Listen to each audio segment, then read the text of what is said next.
tuloy na po. Apparently. How many votes did you get, SP? Sir, 15 daw As po. far as I know, 15. 15. Sir, how did it start? How did it start, sir? The best person to ask the question would be Senator Lacson, Zubiri, Legarda, and Hortimero. Sir, you were able I to will not be the best person. But you were able to talk to Senate President Escudero. Yes, What did he say, sir? Yes, sir.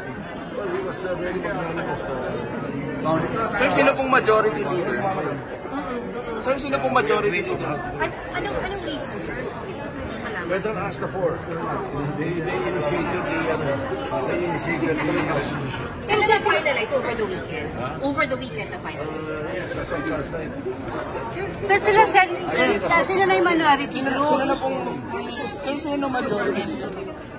Sir, sila na yung minority group. Malamang Majority.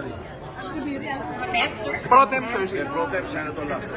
Sinong Blue ribbon po, blue ribbon. Ay, pag-uusapan ko na rin. Pag malapit kay Senator Risa na kasama niyo sa minority, will she become a part of majority na? Oh, yes. Sir, sila Escudero na po yung minority group. Most probably, Senator Chi said they will talk about it later. Will he be joined by the Duterte senators? Most probably. They will, sabi sa akin, mag-uusap na sila. How do you feel sa pagbabalik mo, sir, as SP? What can you promise the nation, sir? Well, we listen to my acceptance speech later. So 15 yan, sir. 15 votes, sir. Sir, thank you. Sir, thank you.